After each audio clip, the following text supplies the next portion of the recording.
Hello friends, welcome back to my channel.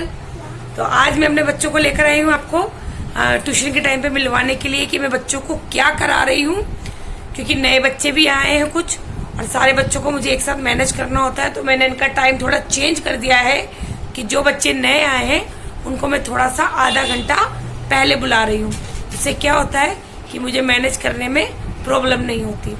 मेरे से बार बार ये क्वेश्चन पूछा जाता है कि मैम एक साथ कितने बच्चों को पढ़ाएं। तो मैं आपको बता दूं कि मैं एक साथ 5 या 6 बच्चों से ज्यादा नहीं लेती हूँ, क्योंकि आप लोग है ना 1.5 घंटा पढ़ाते हो, ठीक है। तो अधिकतर ट्यूशन टीचर 1.5 घंटा ही पढ़ाती है, पर मैं 1.5 घंटा नहीं पढ़ाती हूँ, मैं 2 घंटे लेती हूँ। क्यों लेती हूँ? इसलिए ही लेती हूँ कि कुछ बच्चे लेट हो जाते हैं या कुछ बच्चे कभी जल्दी आ जाते हैं उनकी मम्मी पापा लेने के लिए, तो मुझे वो टाइम मैनेज करना पड़ता है। और अगर आपके पास बच्चे 5 या 6 बच्चे हैं तो आप अगर 2 घंटे भी पढ़ा रहे हो तो एक बच्चे को मुश्किल से 15 या 20 मिनट ही दे पाओगे। तो इसलिए मैं वो 2 घंटे लेती हूँ। और जो नए बच्चे आए हैं, क्योंकि अभी मेरे पास 8 बच्चे हो गए, तो मैंने उनको थोड़ा आधा घंटा पहले बुलाना शुरू कर दिया ताकि मैं उन्हें अच्छे से देख सकूं, उनका बेसिक क्लियर कर सकूं।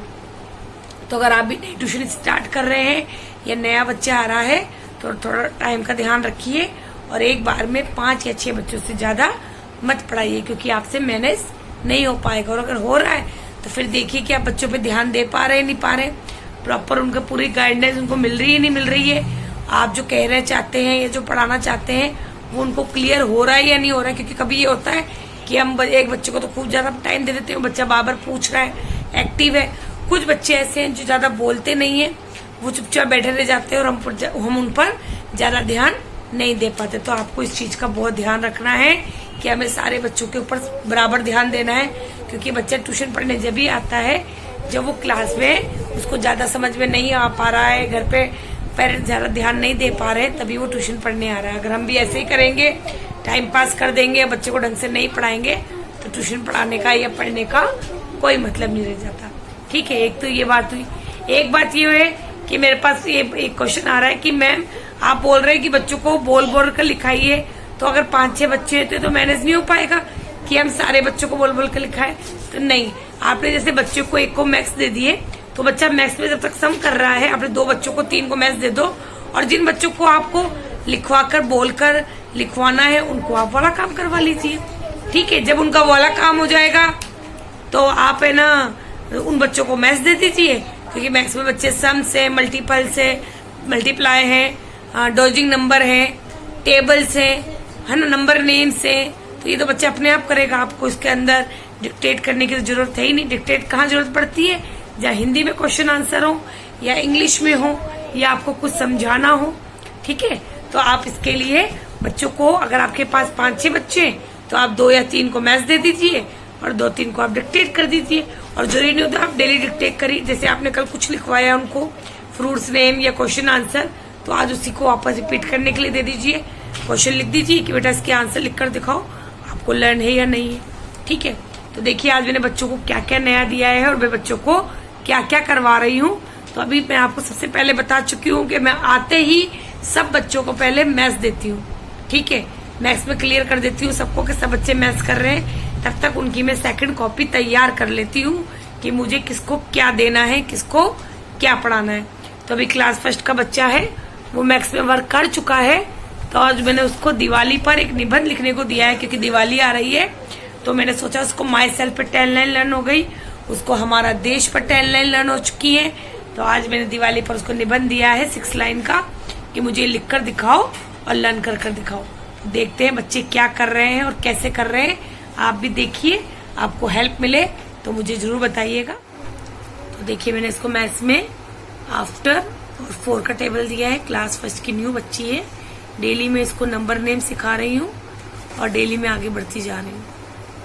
अब देखिए 4 का टेबल इसको नहीं आ रहा तो मैंने इसको लिखवाया नहीं है, मैं बीच बीच में इसको डिक्टेट करती जा रही हूँ, ठीक है। ये क्लास 3 की एक नई बच्ची आई है, इसको भी मल्टीप्लाई के सम नहीं आ पा रहे हैं, तो मैंने आज को शॉर्ट वाले दिए थे पहले, तो जिसमें कैरिंग नहीं था उसके बाद मैंने कैरी दिए हैं। तो वो धीरे धीरे कर रही है, तो जहाँ उसे समझ में नहीं आ रहा वो मुझसे पूछती जा रही है।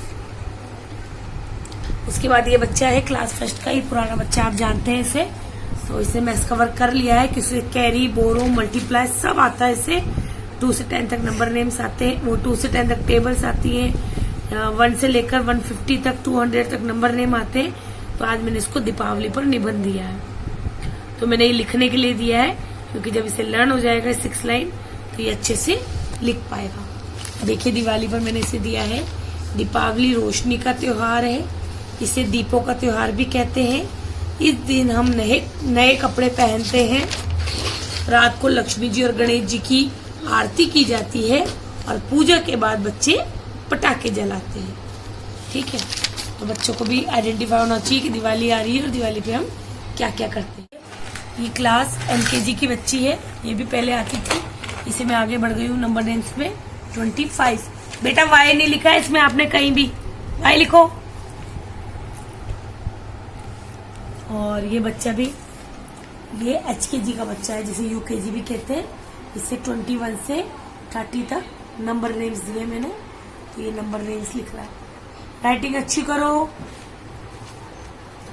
आज देखिए अपने आप बच्चे नंबर डाल रहे हैं, मैंने ओनली हेडिंग डाली है और सब कुछ बच्चे अपने आप कर रहे हैं। UKG का बच्चा है। इसके बाद ये क्लास 3 की गर्ल्स हैं जिन्हें मल्टीप्लाई आए थे, 2 डिजिट के मल्टीप्लाई ने सिखाए थे मैंने। इसके बाद देखिए फिल इन द ब्लैंक्स पे भी मैंने इनको सिखा दिया कि इनको कहीं भी इसको सॉल्व नहीं करना है, यहीं पर कैसे करना है। 4 0 जा 0 और 4 4 जा 16, इस तरीके से सिखाया मैंने इन्हें फिलअप्स में। और ये देखिए बच्चों ने कर दिए हैं। ये मैंने इन्हें घर के लिए भी दिए थे। और आज इनके पास आए हैं 3 डिजिट के मल्टीप्लाई, ऊपर 3 डिजिट है, नीचे 2 है। तो देखिए 2 इसने अच्छे से कर दिए हैं, तो बच्चों में कॉन्फिडेंस आ जाता है। मैंने और दिए तो बच्चे बहुत ही लगन से ये कर रहे हैं।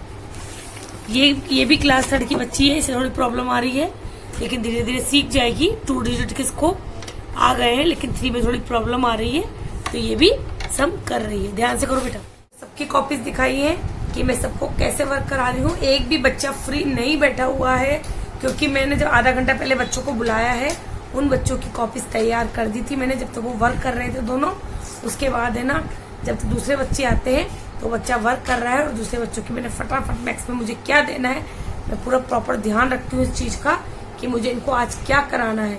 और अगर आपको नहीं समझ में आ रहा तो आप मैथ्स में कुछ भी दे सकते हैं बच्चों को, वो सब उनके काम की चीजें ही होती है।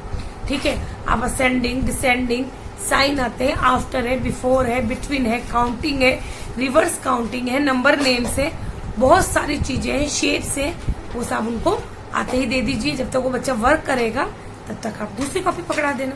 ठीक है, तो बच्चों को नया कुछ ना कुछ नया सिखाते रहिए और बच्चों को फ्री मत छोड़िए। अगर आप बच्चों को फ्री छोड़ेंगे तो बातें करेंगे, एक दूसरे को डिस्टर्ब करेंगे और इससे दूसरे बच्चे भी डिस्टर्ब हो जाएंगे और पढ़ाई में उनका मन नहीं लगेगा। हाँ, लास्ट के जो 15 मिनट बचते हैं, 10 या 15, मैं ओरल कराती हूँ। और अगर ओरल के बाद भी कुछ समय बच जाता है तो सब बच्चे कलर लाते हैं, ड्राइंग लाते हैं और सब बच्चे कलर और ड्राइंग करते हैं। तो मैं आपको उसके पे भी एक वीडियो बना के दूंगी कि बच्चे लास्ट में क्या करते हैं और क्या क्या नहीं करते हैं। ठीक है, तो अब आपको अपने प्रश्नों का उत्तर मिल गया होगा कि आप बच्चों को कैसे ओरल कराएं और कैसे उनको समझाएं।